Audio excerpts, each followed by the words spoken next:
नमस्कार, डिजी स्टडी पे आपका स्वागत है। यहाँ हम कक्षा 7 गणित सब्जेक्ट में गुजरात सरकार द्वारा जो प्रथम मूल्यांकन कसौटी सितंबर 2021 में ली गई है उसका पेपर सॉल्यूशन देखेंगे।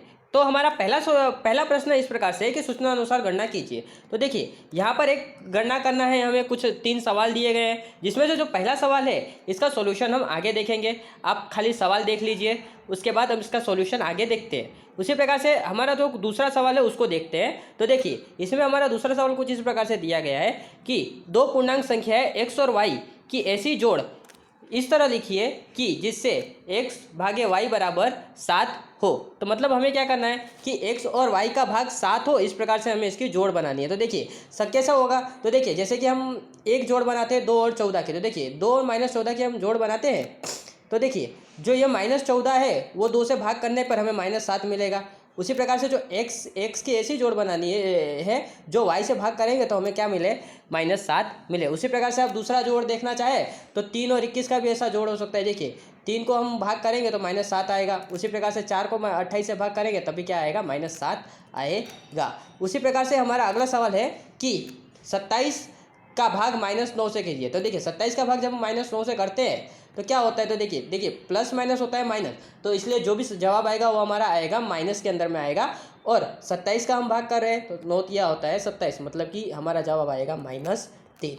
उसी प्रकार से हमारा अगला प्रश्न नंबर 2 कुछ इस प्रकार से कि सूचना अनुसार हमें गणना करना है, जिसमें हमें पहले आयत की चौड़ाई, हम लोगों का आयत का क्षेत्रफल दिया गया है, उसकी लंबाई दी गई है और उसकी सहायता से हमें उसकी चौड़ाई ज्ञात करना है। और उसी प्रकार से हमें एक सवाल गिनने का है जिसका सवाल की गिनती हम आगे करेंगे। उसी प्रकार से हम प्रश्न नंबर 3 का भी सॉल्यूशन आगे देखेंगे और ये जो प्रश्न नंबर 4 है उसका भी सॉल्यूशन हम आगे देखेंगे।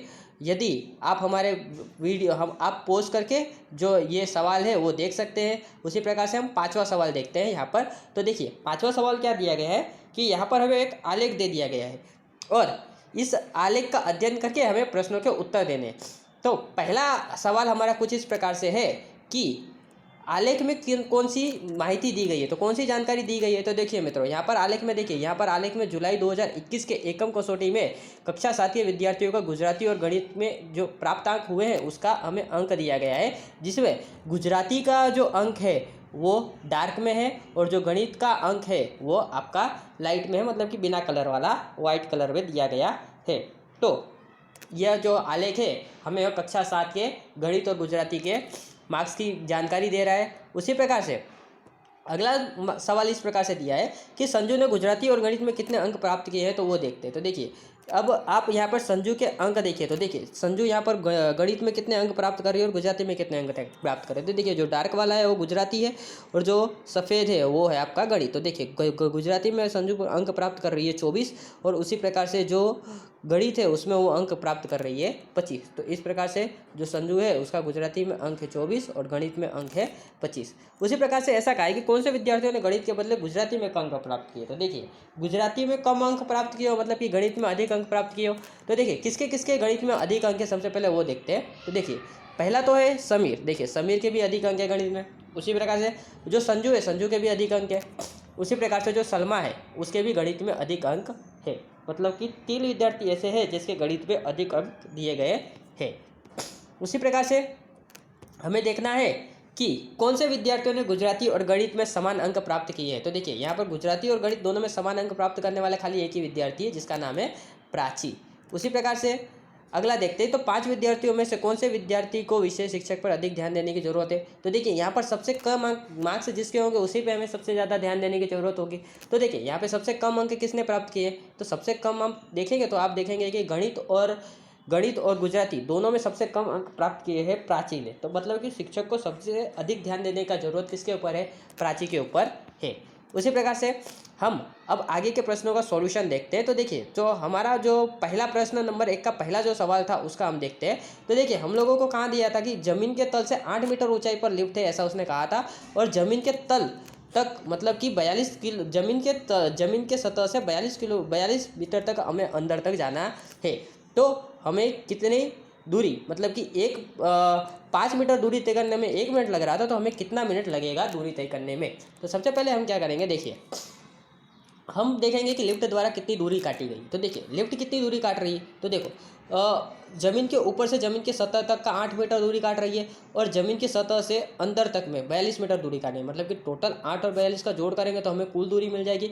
तो देखिए दोनों का जोड़ करेंगे 42 और 8 का, तो हमें मिलता है 50। मतलब कि हम जो लिफ्ट है वो कुल दूरी कितनी काट रही है, तो 50 मीटर की दूरी तय कर रही है। अब हमें दे दिया गया है कि 5 मीटर की दूरी तय करने में लिफ्ट को 1 मिनट लगता है। तो लिफ्ट को कितने मीटर की दूरी तय करनी है, 50 मीटर की दूरी तय करनी है, तो कितने समय लगेगा। अब याद रखिएगा जब भी ऐसी त्रिराशि बनती है तो जो भी क्रॉस में होते हैं उनके गुणा होते हैं और जो ऊपर नीचे होते हैं उनके भाग होते हैं। तो देखिए यहाँ पर 50 और 1 दोनों क्रॉस में है तो इनका गुणा होगा और ऊपर में है 5 तो वो उसके साथ भाग में आ जाएगा। तो देखिए 50 एकम होता है 50 और उसका हम 5 से भाग करते हैं तो 5 दाम होता है 50, तो मतलब कि 10 मिनट लगेंगे उसको लिफ्ट को अपने जगह पर पहुँचने के लिए।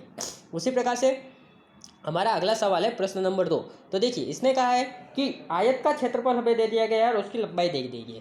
आयत के क्षेत्रफल और लंबाई की सहायता से हमें आयत की चौड़ाई ज्ञात करनी है। तो देखिए आयत का क्षेत्रफल हमें क्या दिया है, सबसे पहले वो देखते हैं। तो देखिए हमें आयत का क्षेत्रफल दिया है 17.1 वर्ग सेंटीमीटर। उसी प्रकार से उसकी लंबाई दे दी गई है, क्या दी है, तो 5.7 सेंटीमीटर। अब आयत का क्षेत्रफल हमें ज्ञात करना है, कैसे ज्ञात करेंगे, तो देखिए हम क्या करेंगे, आयत का क्षेत्रफल बराबर मान लेंगे लंबाई गुणा चौड़ाई। अब हमें इसका सूत्र पता है। अब देखिए आयत का क्षेत्रफल हमें दे दिया गया है, कितना दे दिया गया है, 17.1 मीटर। उसके बराबर हम ले लेंगे लंबाई। लंबाई देखिए कितना दिया है हमें, 5.7 सेंटीमीटर और चौड़ाई हमें ज्ञात करना है। अब देखिए लंबाई और चौड़ाई का यहाँ पे गुणाकार हो रहा है, तो जो चौड़ाई, तो ये जो लंबाई है बराबर के दूसरे तरफ जाएगी तो वो भागाकार करेगी।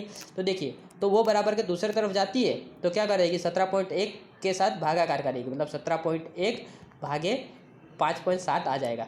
अब देखिए आप इसको सरल रूप दिए तो देखिए 5 के बटे में 10 है, 57/10 हो जाएगा जो ऊपर चला जाएगा। और देखिए 117.1 है तो इसे हम एक साथ ज्वाइन करके रखेंगे तो 171/10 हो जाएगा, जो 10 का 10 नीचे आ जाएगा। तो देखिए ऊपर भी 10 हो जाएगा, नीचे भी 10 हो जाएगा, जो हो जाएंगे कैंसल। तो हमारा जवाब हो जाएगा 171/57। अब 171 का 57 से हम भाग देते हैं तो हमें जवाब प्राप्त होता है 3, मतलब कि उसकी चौड़ाई कितनी होगी, 3 होगी। उसी प्रकार से पेट्रोल की बात करते हैं। तो देखिए साइड में जो पेट्रोल भराया था उसके बारे में हम सवाल देखते हैं। तो देखिए वहाँ पे क्या सवाल दिया गया है कि उसे कितने रुपए खर्च करने पड़ेंगे। तो देखिए 1 लीटर पेट्रोल का भाव, देखिए 1 लीटर पेट्रोल का भाव था 98 रुपया 30 पैसा।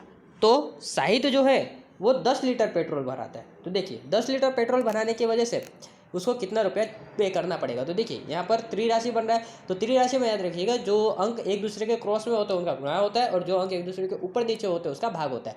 तो देखिए यहाँ पर 10 और 98 एक दूसरे के क्रॉस में है, तो मतलब कि ये दोनों के बीच में गुणाकार होगा तो 98.30 गुना 10 हो जाएगा और बटे में आएगा 1। अब देखिए ये दोनों का गुणाकार करते हैं तो देखिए 98.30 है तो हम 98/30/100 गुणा 10 लिख सकते हैं। तो देखिए 10 हो जाता है कैंसर, तो हमें जवाब मिलता है 983।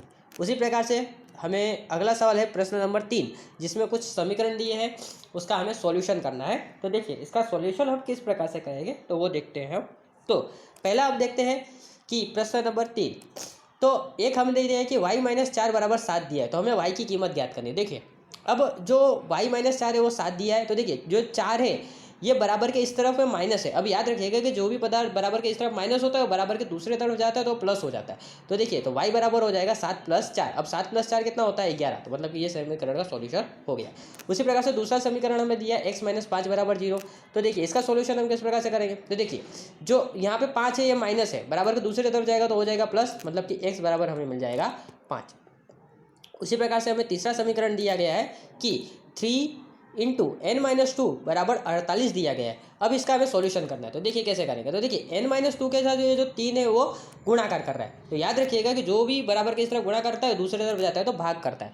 तो यहाँ पे क्या करेगा कि ये जो 3 है वो बराबर के दूसरी तरफ जाएगा और 48/3 करेगा। अब देखिए 48/3 करेंगे तो देखिए 48 का 3 के साथ हम भागाकार करते हैं तो हमें जवाब मिलता है 16, क्योंकि तो 16 दिया होता है 48, तो हमें मिलता है 16। अब देखिए यहाँ पर जो 2 है वो n-2 है, मतलब कि 2 माइनस है, वो बराबर के दूसरे तरफ चला जाएगा तो प्लस हो जाएगा, तो हमें मिलेगा 16 + 2, तो इसका जवाब आएगा 18। उसी प्रकार से हम प्रश्न नंबर 4 देखते हैं। तो देखिए प्रश्न नंबर 4 का सॉल्यूशन किस प्रकार से करेंगे, तो देखिए यहाँ पर हमें दिया है 101.01 का गुणा करना है हमें 1.1 के साथ। तो देखिए इसको सबसे पहले हम अपूर्णांक के रूप में बदल देते तो देखिए इसका क्या हो जाएगा 101। अब देखिए पॉइंट के बाद दो संख्या है मतलब कि 0 1 लिखेंगे तो बटे में हमारा हो जाएगा 100। उसी प्रकार से 1.1 है तो 1.1 को हम 11/10 भी पूर्णांक के स्वरूप में लिख सकते हैं। अब हम क्या करेंगे कि जो पूर्णांक के शून्य है, शून्य को हम ध्यान में देंगे नहीं, जो शून्य के सिवाय के अंक है उसको हम ध्यान में लेते हैं। तो देखिए हम क्या करेंगे कि 101 का 11 के साथ गुणाकार करते हैं। तो देखिए 11 के साथ गुणाकार करेंगे तो देखिए क्या होता है 11 कम होता है 11। अब यहाँ पर एक हासिल आ गया वो आ जाएगा नीचे। उसी प्रकार से 11 कम होता है 11, उसी प्रकार से यहाँ पर एक हासिल आया वो आ जाएगा नीचे। उसी प्रकार से 11 कम होता है 11 तो हमें मिलेगा 6 बार 1। अब देखिए यहाँ से हम क्या करेंगे कि देखिए यहाँ पर अभी हमारे पास 1000 बचा हुआ है तो उसको हम लोग इससे 1000 से बटे में ला देंगे। तो देखिए कितने संख्या के बाद पॉइंट लगेगा तो 3 0 है तो 3 संख्या के बाद पॉइंट लगेगा। देखिए 1 2 3 मतलब कि 111.111 इसका जवाब आएगा। उसी प्रकार से हम लोगों को दूसरा सवाल दिया गया है कि जो 30.87 इसको 0.7 से भाग देना। तो देखिए 30.87 को पहले हम अपूर्णांक स्वरूप में बदल देते तो 3087 हो जाएगा। अब देखिए पॉइंट के पीछे कितनी संख्या है 2 संख्या है तो मतलब कि यहाँ पर आएगा 100। और उसी प्रकार से इसका हम भाग करेंगे 0.7। देखिए अब साइड इसको 7 लिखेंगे और पॉइंट के पीछे एक ही अंक है तो इसका बटे में आएगा 10। अब हम क्या करेंगे कि देखिए अब इसको जब हम गुणाकार करते हैं तो याद रखिएगा जब भी संख्याओं का गुणाकार किया जाता है तो नीचे का अंक ऊपर चला जाता है और ऊपर का अंक नीचे आ जाता है। तो इसी प्रकार से यहाँ पर भी ऐसे ही होगा। देखिए 10 ऊपर चला जाएगा और 7 आ जाएगा नीचे। अब हो जाएगा 0 0 कैंसिल। तो देखिए अब हम क्या करेंगे कि 3087 का भाग करेंगे हम 7 से। तो देखिए 3087 का हम जब 7 से भाग करते हैं तो हमें मिलता है 441। अब देखिए मित्रों यहाँ पर एक ही जीरो कैंसिल हुआ है, एक जीरो तो अभी बचा हुआ है तो इसके बटे में हम 10 लिख देंगे। अब देखिए इसका सॉल्यूशन करते हैं तो देखिए कितने अंक के बाद पॉइंट लगेगा। तो देखिए एक जीरो तो मतलब एक अंक के बाद लगेगा तो मतलब इसका जवाब आएगा 44.1। This is the end of our lecture. Thanks for watching this and God bless you all.